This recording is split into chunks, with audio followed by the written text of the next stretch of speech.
सुकैलासवासं धरानिर्धरं संस्थितं ह्यादिदेवम् अजाहेमकल्पद्रुमं कल्पसेव्यं भजे पार्वती वल्लभं नीलकण्ठम् मुनीनां वरेण्यं गुणं रूपवर्णं विजानं परन्तं शिवं वेदशास्त्रम् अहो दीनवत्सं कृपालं शिवं हि भजे पार्वती वल्लभं नीलकण्ठम् सदा भावनाथं सदा सेव्यमानं सदा भक्तिदेवं सदा पूज्यमानं मया तीर्थवासं सदा सेव्यमेकं भजे पार्वती वल्लभं नीलकण्ठम् इति श्रीशङ्कर भगवतः कृता श्रीपार्वती वल्लभ नीलकण्ठाष्टकम् सम्पूर्णम्। नमो भूतनाथं नमो देवदेवं नमः कालकालं नमो दिव्यतेजं नमः कामभस्मं नमः शान्तशीलं भजे पार्वती वल्लभं नीलकण्ठम् सदा तीर्थसिद्धं सदा भक्तरक्षं सदा शैवपूज्यं सदा शुद्धभस्मं सदा ध्यानयुक्तं सदा ज्ञानकल्पं भजे पार्वती वल्लभं नीलकण्ठम् वसानं भयानं महास्थानवासं शरीरं गजानां सदा चर्मवेष्टं पिशाचं विशोचं पशूनां प्रतिष्ठं भजे पार्वती वल्लभं नीलकण्ठम् फणिनागकण्ठे भुजङ्गाद्यनेकं गणेरुण्डमालं महावीरशूरं कटिं व्याघ्रचर्मं चिताभस्मलेपं भजे पार्वती वल्लभं नीलकण्ठम् शिरःशुद्धगङ्गा शिवा वामभागं बहुतीर्थदेशं सदा मातृनेत्रं फणिनागकर्णं सदा बालचन्द्रं भजे पार्वती वल्लभं नीलकण्ठम् करे शूलधारं महाकष्टनाशं सुरेशं वरेशं महेशं जनेशं धने चारुलीशं भजेशं गिरीशं भजे पार्वती वल्लभं नीलकण्ठम् उदानं सुदासं सुकैलासवासं धरानिर्धरं संस्थितं ह्यादिदेवम् अजाहेमकल्पद्रुमं कल्पसेव्यं भजे पार्वती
भजे पार्वती वल्लभं नीलकण्ठम् उदानं सुदासं सुकैलासवासं धरानिर्धरं संस्थितं ह्यादिदेवम् अजाहेमकल्पद्रुमं कल्पसेव्यं भजे पार्वती वल्लभं नीलकण्ठम् मुनीनां वरेण्यं गुणं रूपवर्णं द्विजानं परन्तं शिवं वेदशास्त्रम् अहो दीनवत्सं कृपालं शिवं हि भजे पार्वती वल्लभं नीलकण्ठम् सदा भावनाथं सदा सेव्यमानं सदा भक्तिदेवं सदा पूज्यमानं मया तीर्थवासं सदा सेव्यमेकं भजे पार्वती वल्लभं नीलकण्ठम् इति श्रीशङ्कर भगवतः कृतास्ते पार्वती वल्लभ नीलकण्ठाष्टकम् सम्पूर्णम् नमो भूतनाथं नमो देवदेवं नमः कालकालं नमो दिव्यतेजं नमः कामभस्मं नमः शान्तशीलं भजे पार्वती वल्लभं नीलकण्ठम् सदा तीर्थसिद्धं सदा भक्तरक्षं सदा शैवपूज्यं सदा शुद्धभस्मं सदा ध्यानयुक्तं सदा ज्ञानकल्पं भजे पार्वती वल्लभं नीलकण्ठम्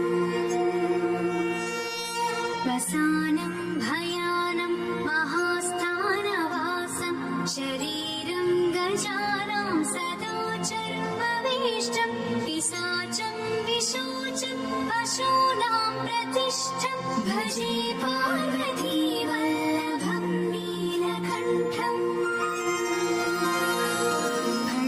फणिनागकण्ठे भुजङ्गाद्यनेकं गणेरुण्डमालं महावीरशूरं कटिं व्याघ्रचर्मं चिताभस्मलेपं भजे पार्वती वल्लभं नीलकण्ठम् शिरःशुद्धगङ्गा शिवा वामभागं बहुदीर्घकेशं सदा मातृनेत्रं फणिनागकर्णं सदा बालचन्द्रं भजे पार्वती वल्लभं नीलकण्ठम्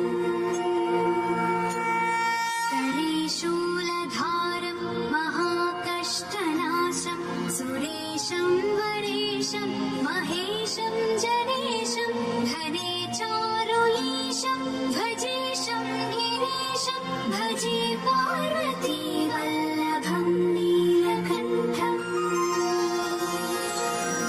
उदानं सुदासं सुकैलासवासं धरानिर्धरं संस्थितं ह्यादिदेवम् अजाहेमकल्पद्रुमं कल्पसेव्यं भजे पार्वती वल्लभं नीलकण्ठम्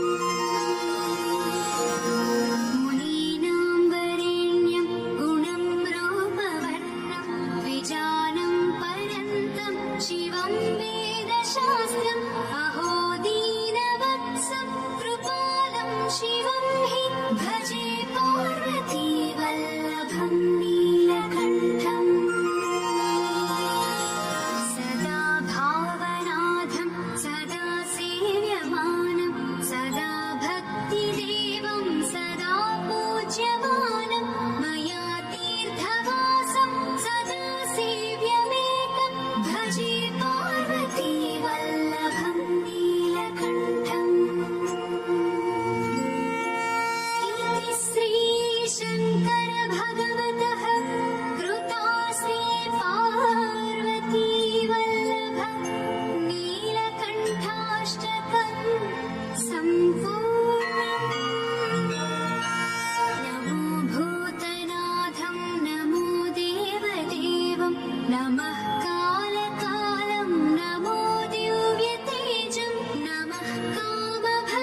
समाधिष्ठं भजे पार्वती वल्लभं नीलकण्ठम्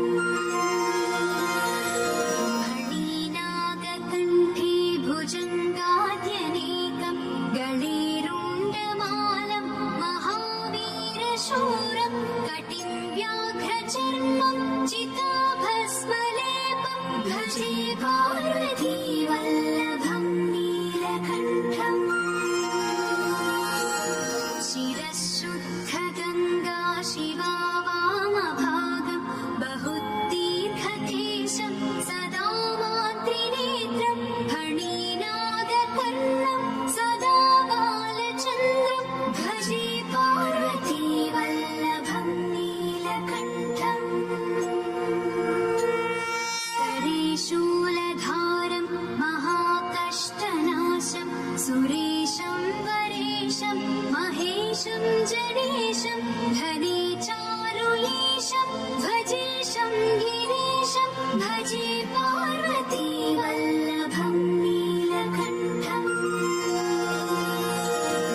उदानं सुदासं सुकैलासवासं धरानिर्धरं संस्थितं ह्यादिदेवम् अजाहेव कल्पद्रुमं कल्पसेव्यं भजे पार्वती वल्लभं नीलकण्ठम्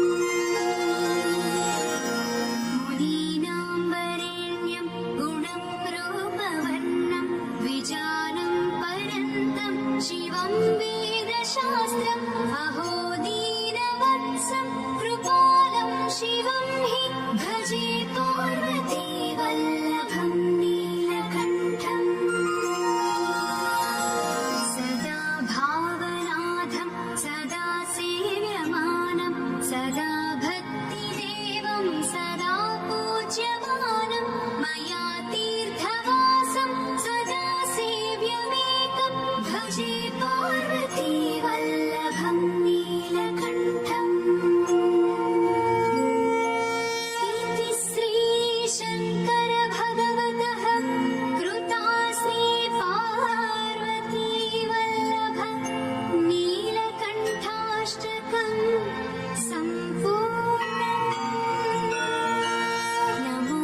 कटिं व्याघ्रचर्मं चिताभस्मलेपं भजे पार्वतीवल्लभं नीलकण्ठम् शिरःशुद्धगङ्गा शिवा वामभागं बहुतीर्थकेशं सदा मातृनेत्रं फणीनागकर्णं सदा बालचन्द्रं भजे पार्वतीवल्लभं नीलकण्ठम् करेशूलधारं महाकष्टनाशं सुरेशं वरेशं महेशं जनेशं धनेचारुईशं भजेशं गिरीशं भजे पार्वतीवल्लभं नीलकण्ठम् उदानं सुदासं सुकैलासवासं धरानिर्धरं संस्थितं ह्यादिदेवम् अजाहेव कल्पद्रुमं कल्पसेव्यं भजे पार्वतीवल्लभं नीलकण्ठम् मुनीनां वरेण्यं गुणं रूपवर्णं द्विजानं परन्तं शिवं वेदशास्त्रम् अहो दीनवत्सं कृपालं शिवं हि भजे पार्वतीवल्लभं नीलकण्ठम् सदा भावनाथं सदा सेव्यमानं सदा भक्तिदेवं सदा पूज्यमानं मया तीर्थवासं सदा सेव्यमेकं भजे पार्वतीवल्लभं नीलकण्ठम् इति श्रीशङ्करभगवतः कृता श्रीपार्वतीवल्लभ नीलकण्ठाष्टकं सम्पूर्णम् नमो भूतनाथं नमो देवदेवं नमः कालकालं नमो दिव्यतेजं नमः कामभस्मं नमः शान्तशीलं भजे पार्वतीवल्लभं नीलकण्ठम् सदा तीर्थसिद्धं सदा भक्तरक्षं सदा शैवपूज्यं सदा शुद्धभस्मं सदा ध्यानयुक्तं सदा ज्ञानकल्पं भजे पार्वतीवल्लभं नीलकण्ठम् वसानं भयानं महास्थानवासं शरीरं गजानां सदा चर्मवेष्टं पिशाचं विशोचं पशूनां प्रतिष्ठं भजे पार्वतीवल्लभं नीलकण्ठम् फणीनागकण्ठे भुजङ्गाद्यनेकं गणीरुण्डमालं महावीरशूरं कटिं व्याघ्रचर्मं चिताभस्मलेपं भजे पार्वतीवल्लभं नीलकण्ठम् शिरःशुद्धगङ्गा शिवा वामभागं बहुतीर्थकेशं सदा मातृनेत्रं फणीनागकर्णं सदा बालचन्द्रं भजे पार्वतीवल्लभं नीलकण्ठम् करेशूलधारं महाकष्टनाशं सुरेशं वरेशं महेशं जनेशं धनेचारुईशं भजेशं गिरीशं भजे पार्वतीवल्लभं नीलकण्ठम् उदानं सुदासं सुकैलासवासं धरानिर्धरं संस्थितं ह्यादिदेवम् अजाहेव कल्पद्रुमं कल्पसेव्यं भजे पार्वतीवल्लभं नीलकण्ठम् मुनीनां वरेण्यं गुणं रूपवर्णं द्विजानं पर्यन्तं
भजे पार्वती वल्लभं नीलकण्ठम् वसानं भयानं महास्थानवासं शरीरं गजानां सदा चर्मवेष्टं पिशाचं विशोचं पशूनां प्रतिष्ठं भजे पार्वती वल्लभं नीलकण्ठम् फणिनागकण्ठे भुजङ्गाद्यनेकं गणेरुण्डमालं महावीरशूरं कटिं व्याघ्रचर्मं चिताभस्मलेपं भजे पार्वती वल्लभं नीलकण्ठम् शिरःशुद्धगङ्गा शिवा वामभागं बहुतीर्थकेशं सदा मातृनेत्रं फणिनागकर्णं सदा बालचन्द्रं भजे पार्वती वल्लभं नीलकण्ठम् करे शूलधारं महाकष्टनाशं सुरेशं वरेशं महेशं जनेशं धने चारुईशं भजेशं गिरीशं भजे पार्वती वल्लभं नीलकण्ठम् उदानं सुदासं सुकैलासवासं धरानिर्धरं संस्थितं ह्यादिदेवम् अजाहेमकल्पद्रुमं कल्पसेव्यं भजे पार्वती वल्लभं नीलकण्ठम्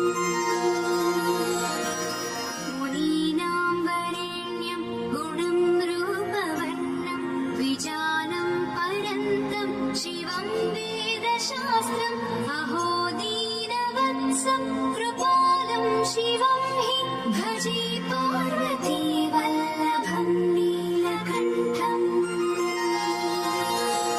सदा भावनाथं सदा सेव्यमानं सदा भक्तिदेवं सदा पूज्यमानं मया तीर्थवासं सदा सेव्यमेकं भजे पार्वती वल्लभं नीलकण्ठम् इति श्रीशङ्कर भगवतः कृता श्रीपार्वती वल्लभ नीलकण्ठाष्टकम् सम्पूर्णम् नमो भूतनाथं नमो देवदेवं नमः कालकालं नमो दिव्यतेजं नमः कामभस्मं नमः शान्तशीलं भजे पार्वती वल्लभं नीलकण्ठम् सदा तीर्थसिद्धं सदा भक्तरक्षं सदा शैवपूज्यं सदा शुद्धभस्मं सदा ध्यानयुक्तं सदा ज्ञानकल्पं भजे पार्वती वल्लभं नीलकण्ठम् वसानं भयानं महास्थानवासं शरीरं गजानां सदा चर्मवेष्टं पिशाचं विशोचं पशूनां प्रतिष्ठं भजे पार्वती वल्लभं नीलकण्ठम्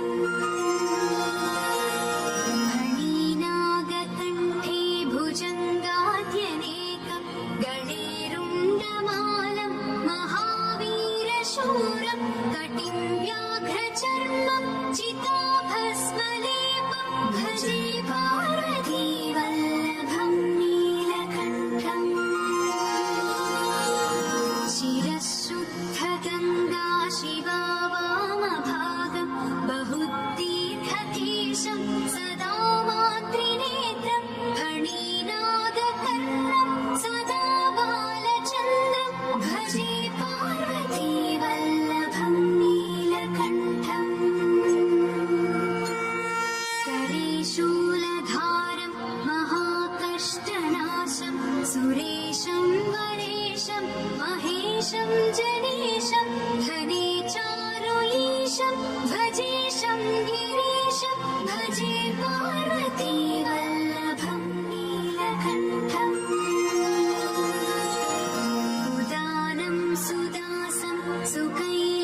कैलासवासं धरानिर्धरं संस्थितं ह्यादिदेवम् अजाहेव कल्पद्रुमं कल्पसेव्यं भजे पार्वतीवल्लभं नीलकण्ठम् मुनीनां वरेण्यं गुणं रूपवर्णं विजानं परन्तं शिवं वेदशास्त्रम् अहो दीनवत्सं कृपालं शिवं हि भजे पार्वतीवल्लभं नीलकण्ठम् सदा भावनाथं सदा सेव्यमानं सदा भक्तिदेवं सदा पूज्यमानं मया तीर्थवासं सदा सेव्यमेकं भजे पार्वतीवल्लभं नीलकण्ठम् इति श्रीशङ्कर भगवतः कृता श्रीपार्वतीवल्लभं नीलकण्ठाष्टकं सम्पूर्णम्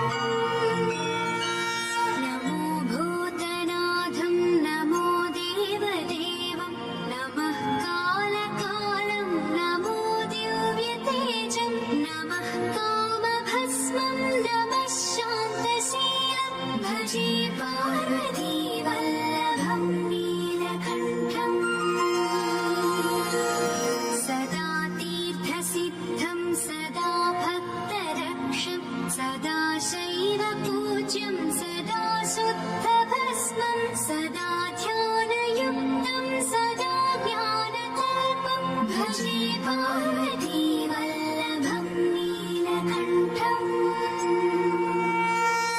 वसानं भयानं महास्थानवासं शरीरं गजानां सदा चर्मवेष्टं पिशाचं विशोचं पशूनां प्रतिष्ठं भजे पार्वतीवल्लभं नीलकण्ठम् फणिनागकण्ठे भुजङ्गाद्यनेकं गणेरुण्डमालं महावीरशूरं कटिं व्याघ्रचर्मं चिताभस्मलेपं भजे पार्वतीवल्लभं नीलकण्ठम् शिरःशुद्धगङ्गा शिवा वामभागं बहुतीर्थकेशं सदा मातृनेत्रं फणिनागकर्णं सदा बालचन्द्रं भजे पार्वतीवल्लभं नीलकण्ठम् करे शूलधारं महाकष्टनाशं सुरेशं वरेशं महेशं जनेशं धने चारुयेशं भजेशं गिरीशं भजे पार्वतीवल्लभं नीलकण्ठम् उदानं सुदासं सुकैलासवासं धरानिर्धरं संस्थितं ह्यादिदेवम् अजाहेव कल्पद्रुमं कल्पसेव्यं भजे पार्वतीवल्लभं नीलकण्ठम् मुनीनां वरेण्यं गुणं रूपवर्णं विजानं परन्तं शिवं वेदशास्त्रम् अहो दीनवत्सं कृपालं शिवं हि भजे पार्वतीवल्लभं नीलकण्ठम् सदा भावनाथं सदा सेव्यमानं सदा भक्तिदेवं सदा पूज्यमानं मया तीर्थवासं सदा सेव्यमेकं भजे पार्वतीवल्लभं नीलकण्ठम् इति श्रीशङ्कर भगवतः कृता श्रीपार्वतीवल्लभं नीलकण्ठाष्टकं सम्पूर्णम् नमो भूतनाथं नमो देवदेवं नमः काल